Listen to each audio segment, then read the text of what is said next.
Hello good evening everybody. आज हम अपना टॉपिक कंटिन्यू करेंगे terminologies in dental morphology part 3। ये इसमें सरफेसेस ऑफ द टीथ के बारे में पढ़ेंगे। So let's start. सबसे पहले तो हमें यही सोचना है कि why do we need to learn this topic, remember this topic, surfaces of the teeth. ये टॉपिक क्यों इंक्लूड किया गया हमारे कोर्स में? So the answer is due to naming of the tooth and identification. अच्छा, मैं आपसे एक बात पूछूं, यहाँ पर हम टूथ टर्म यूज़ कर रहे हैं, यहाँ हमने टीथ टर्म यूज़ की। कहीं पर टूथ, कहीं पर teeth. What's the difference between the two? कब कौन सी टर्म यूज़ होती है? So let me know in the comment section. Okay, let's move on. हमें ये तो पता लग गया है कि हमें ये टॉपिक क्यों पढ़ना है, बट किस बेसिस पर डिफरेंस किया गया कि कौन से सरफेस का नाम क्या रखा जाएगा? So there are two reasons behind it. Number one, position of the surface in the oral cavity, okay, and secondly on the basis of their uses. Okay, now we all know we have two types of teeth, anterior teeth and posterior teeth. Anterior teeth कौन से होते हैं? Anterior teeth are those teeth which are towards the midline, and posterior teeth those teeth which are away from the midline. अब हमने last lecture में पढ़ा था कि एंटीरियर टीथ के अंदर कौन कौन से टीथ आते हैं? इंसिजर्स एंड कैनाइन, और पोस्टीरियर टीथ में premolars and molars. But the question of the topic is कि एंटीरियर टीथ के कौन कौन से सरफेस होते हैं, पोस्टीरियर टीथ के कौन कौन से सरफेस होते हैं। वाइवा में मैम जनरली भी आपसे पूछ सकती है। सो एंटीरियर टीथ के 4 सरफेसेस होते हैं और पोस्टीरियर टीथ के 5 सरफेसेस होते हैं। सो अभी हम यहाँ पर इनके नेमिंग करेंगे और उसके बाद डिटेल में हर एक टॉपिक को पढ़ेंगे। Number 1, labial surface. Number 2, distal surface.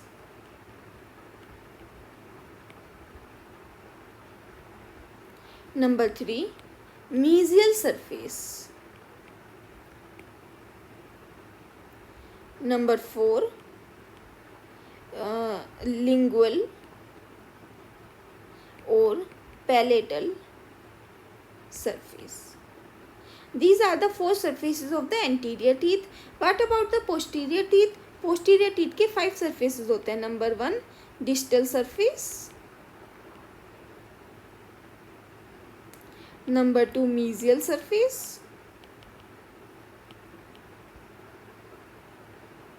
Number 3, lingual or palatal surface.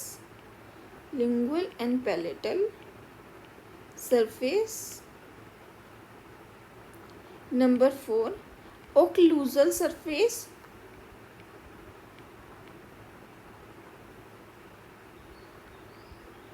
And number 5, buccal surface. अब हमने नेमिंग तो कर ली है, अब हम इनको हर सरफेस को डिटेल में पढ़ेंगे। इसको पढ़ने के लिए हमने 4 कैटेगरीज में इनको डिवाइड किया गया है। सो let's start with first category, that is facial surface. Facial surface क्या होता है? The surface of the tooth which is close to lips and cheeks. तो उस सरफेस को क्या बोलते हैं? फेशियल सरफेस को। फेशियल सरफेस को हमने 2 पार्ट्स में डिवाइड किया है, पार्डन मी। फेशियल सरफेस को हमने 2 पार्ट्स में डिवाइड किया है, labial surface and buccal surface. Labial surface वो surface, the surface of the tooth which is close to lips, and buccal surface the surface of the tooth which is close to cheeks. And when we look into our mouth, हम इसको easily identify कर सकते हैं। कैसे? जो हमारे anterior teeth होते हैं उसका सरफेस हमारे लेबियल सरफेस लिप्स के पास होता है, और जो पोस्टीरियर टीथ होते हैं उसका सरफेस हमारे चिक्स के पास होता है, मतलब वो बक्कल सरफेस होता है। सो हम क्या मेंशन करेंगे कि लेबियल सरफेस कौन से टीथ में होता है? एंटीरियर टीथ में, एंटीरियर टीथ्स में। और बक्कल सरफेस कौन से टीथ में होता है? पोस्टीरियर टीथ में। Easy to learn? Yes. Okay, but before moving on, हमारे पास यहाँ पर 3 टर्म्स हैं। कौन कौन सी? Abrasion, attrition and erosion. ये तीनों टर्म्स क्या हैं? इन तीनों का ऑलमोस्ट मीनिंग है कि wearing of the teeth, but reason अलग अलग है। वाइवा में इन जनरल भी पूछ सकते हैं ma'am what is erosion of the teeth, but अगर आपने ये कहा वहाँ पे कि it is wearing of the teeth but due to what, ये नहीं बताया तो your answer would be incomplete and give a negative impact on the teacher who is taking your viva. So सबसे पहले हम इरोजन से स्टार्ट करते हैं। Erosion is wearing of the teeth due to acid. जब एसिड की वजह से वियरिंग ऑफ द टीथ हो तो उसे बोलेंगे इरोजन। और एट्रीशन क्या होता है? Wearing of the teeth, wearing of the teeth due to tooth interaction। ये क्या होता है? ये हम इस लेक्चर के लास्ट पार्ट में कवर करेंगे। एब्रेशन, एब्रेशन क्या होता है? Wearing of the tooth due to external substance. अब ये जो हम फेशियल सरफेस पढ़ रहे हैं इसकी अप्लाइड मॉर्फोलॉजी क्या है? देखिए, think of a person who has bad brushing habit. उनके जो प्री मोलर्स और मोलर्स होते हैं उसके ऊपर एक एक्सटर्नल लेयर लग जाती है। वो एक्सटर्नल लेयर क्या करती है? धीरे धीरे हार्ट टिश्यू को डैमेज करना शुरू करती है। तो वो क्या हो रहा है?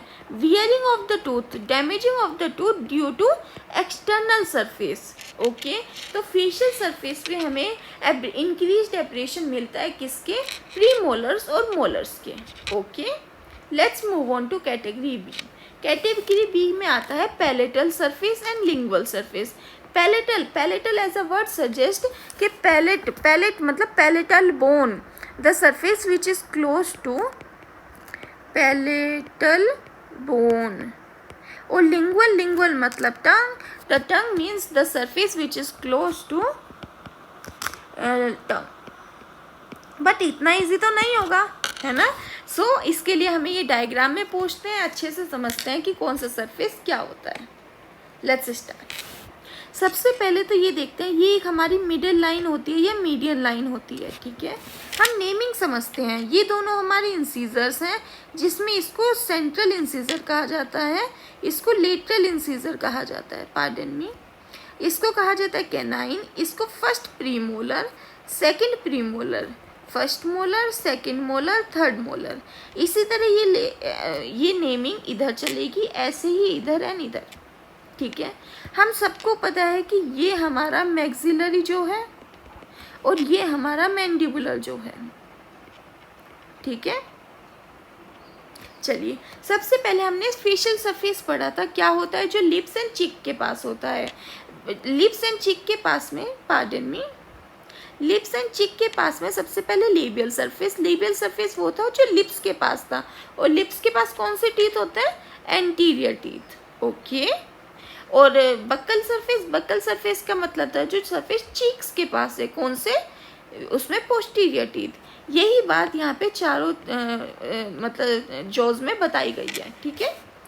नाउ अब यहाँ पर आता है पैलेटल सरफेस क्या होता है, लिंगुअल सरफेस क्या होता है। ध्यान से समझना, इसको एक बार में समझने की कोशिश करना। देखिए, मैक्सिलरी आर्च में, मैक्सिलरी आर्च का जो सरफेस पैलेटल बोन के पास होगा उसे कहेंगे पैलेटल सरफेस। दोबारा सुनिए, मैक्सिलरी आर्च का जो सरफेस पैलेटल बोन के पास होगा उसे कहेंगे पैलेटल सरफेस। और मैंडिबुलर जो का, मैंडिबुलर आर्च का जो सरफेस टंग के पास होगा, इमेजिन कीजिए इस बात को, उसे कहेंगे लिंगुअल सरफेस। दोबारा समझिए, मैंडिबुलर का जो सरफेस टंग के पास होगा उसे कहेंगे lingual surface. Imagine it in your mouth and आपको बहुत क्लियरली समझ आ जाएगा। So I am erasing this diagram. आप इसको अच्छे से समझ लीजिए, उसके बाद you should move on. Okay, let's move on. इसी के साथ हमारी सेकंड कैटेगरी भी फिनिश हो जाती है। Let's move on to third category. Third category क्या कहती है हमें? Proximal surface. Proximal, proximal, proximal का मतलब होता है interaction, interaction of the surface of tooth with another tooth, interaction of the surface of tooth with another tooth. Okay, now proximal surface को भी हमने टू पार्ट्स में डिवाइड कर दिया, mesial surface and distal surface. ठीक है, mesial as the name suggest, mesial मतलब mid line के पास, मतलब टूवर्ड्स द मिड लाइन. और डिस्टल सरफेस, डिस्टल, डिस्टल मतलब away, away from the mid line. अब पूरा लेक्चर हो गया है और हम यहाँ पे मिड लाइन, मीडियन लाइन की बात कर रहे हैं, बट ये होती क्या है, चलिए समझ लेते हैं. It's an imaginary line, imaginary line है ऑन मीडियन सेगाइटल प्लेन. ये क्या होता है, आप याद कीजिए एनाटॉमी के फर्स्ट लेक्चर, एनाटॉमिकल टर्म्स जो होती हैं उसमें हमें बताया जाता है कि मीडियन सेगाइटल प्लेन क्या होता है. तो मिड लाइन या मीडियन लाइन होती है, इमेजिनरी लाइन मीडियन सेगाइटल प्लेन पे जो बाइसेक्ट करती है या डाइसेक्ट करती है डेंटल आर्च को. ठीक है, लेट्स मूव ऑन. अब हमने ये जो पढ़ा है mesial surface, distal surface, mid line, ये हम डायग्राम में देख लेते हैं क्या होती है. Okay, let's start.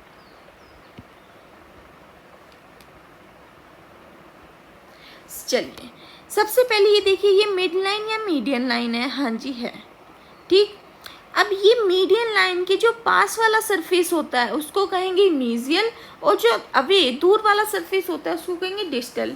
तो जब हम मिड लाइन के पास जाएंगे तो क्या कहेंगे, मीजियल सरफेस, और जब हम दूर जाएंगे तो क्या बोलेंगे, डिस्टल सरफेस. सिमिलरली यहाँ पर देखते हैं, जब हम मीडियन लाइन से दूर जा रहे हैं तो उसको बोलेंगे डिस्टल सरफेस, और जब मीडियन लाइन के पास जा रहे हैं तो उसको बोलेंगे मीजियल सरफेस. अब क्या बात है कि एक टूथ, अगर हम इस टूथ को कंसीडर करें तो हमारा जो एक सरफेस है जो मिड लाइन के पास है वो मीजियल है, और जो मिड लाइन से दूर है वो डिस्टल है. कहने का मतलब ये है कि टूथ का एक सरफेस अगर डिस्टल है तो दूसरा मीजियल है. But there is exception. कहाँ पर है, सोचो, डायग्राम देखो अच्छे से, कहाँ पर आपको लग रहा है कि एक्सेप्शन है. यहाँ पर देखिए, सेंट्रल इंसाइजर. सेंट्रल इंसाइजर एक ऐसा एक्सेप्शन है जहाँ पर मीजियल सरफेस के कांटेक्ट में मीजियल सरफेस है, डिस्टल सरफेस नहीं है. ओके, सो इस डायग्राम को अच्छे से समझ लीजिएगा, उसके बाद you should move on. Just pardon me. Okay, let's move on. अब यहाँ पर हमें यही दो नोट हमें लिखने हैं. कौन कौन से, सबसे पहला नोट ये है कि सेंट्रल इंसाइजर में क्या होता है, mesial surface is in contact with mesial surface, not with distal surface. Okay, now second note क्या है हमारा, हमें पता है परमानेंट डेंटिशन का फॉर्मूला क्या है, 2123. तो इसमें जो थर्ड मोलर है वो लास्ट टूथ है.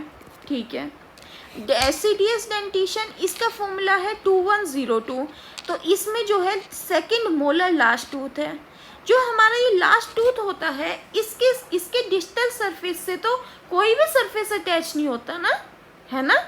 तो चलिए यही लिख देते हैं, third molar of permanent dentition and second molar of deciduous dentition. इन दोनों का जो डेसिडुअस इन दोनों का जो डिस्टल सरफेस है is not in contact with any other surface. Okay, इसी के साथ हमारी ये जो थर्ड कैटेगरी है ये भी कंप्लीट हो जाती है. Now let's move on to last category, masticatory surface. आप खूबसूरती देखिए इस टॉपिक की कि जो वर्ड है वो खुद बता रहा है कि व्हाट इट मीन्स. ओके, सो हमें कभी भी ना क्रैम नहीं करना चाहिए, हमें समझना चाहिए, हमें टॉपिक के कॉन्सेप्ट पे वर्क करना चाहिए जिससे हमारा टॉपिक जो है लॉन्ग लास्टिंग हमें लर्न रहे. Okay, so let's continue. Masticating surface वो होता है the surface of the tooth which help in chewing of the food. अब हमने मैस्टिकेटिंग सरफेस को भी 2 पार्ट्स में डिवाइड कर दिया है. कौन कौन से? Occlusal surface, incisal surface. Occlusal surface क्या होता है? वो सरफेस जो चूइंग ऑफ द फूड में हेल्प करता है, चूइंग ऑफ द फूड. और इंसाइजल सरफेस क्या होता है? वो सरफेस जो कटिंग ऑफ द फूड में हेल्प करता है, cutting of the food. Now अब आप खुद बताइए कि ऐसे कौन से टीथ हैं जो च्यूइंग में हेल्प करते हैं? Posterior teeth, very good, posterior teeth. और ऐसे कौन से टीथ हैं जो कटिंग ऑफ द फूड में हेल्प करते हैं? Anterior teeth, very good, very good. Now there are 2 terms with respect to incisal surface. क्या? इंसीजल रिज और इंसीजल एज. ये क्या होता है? देखिए, जब इंसीजल सरफेस जो है, जब न्यूली इरप्टेड टीथ होता है तो इंसीजल सरफेस जो है वो नैरो होता है प्लस राउंडेड होता है. तो उसे इंसीजल सरफेस ना बोल के इंसीजल रिज कहा जाता है, ठीक. बट समय के साथ वियरिंग ऑफ द टीथ की वजह से वो फ्लैट हो जाता है. तो जब वो फ्लैट हो जाता है तो उस सरफेस को इंसीजल एज कह दिया जाता है. Okay. Now as I promised earlier कि एट्रीशन के बारे में हम लास्ट में बात करेंगे. सो अब हम एट्रीशन के बारे में बात करेंगे मैस्टिकेटरी सरफेस की अप्लाइड मॉर्फोलॉजी में. आपने ऐसा सुना होगा कि कुछ बच्चे ऐसे होते हैं जो वाइल्ड स्लीपिंग जिनके दांत किड़किड़ाते हैं, like grinding of the teeth. तो वो क्या होता है? टूथ इंटरेक्शन की वजह से ही तो ग्राइंडिंग होती है, ग्राइंडिंग ऑफ द टूथ. तो वो किस लिए होती है? मास्टिकेटिंग सरफेस पे होती है, ठीक है. तो ये इसकी अप्लाइड मॉर्फोलॉजी थी. ऑन दिस नोट, इस टॉपिक में सरफेस ऑफ द टूथ में हमें जितना पोर्शन कवर करना था हमने अच्छे से कवर कर लिया एज अ BDS स्टूडेंट भी और as a exam point of view भी. सो अगर आपको कोई डाउट है, कोई क्वेश्चन पूछना है तो कमेंट सेक्शन में you are more than welcome. And on this note I am Aakriti Jain and I am signing out for this lecture. I will see you in another class with another lecture. Thank you.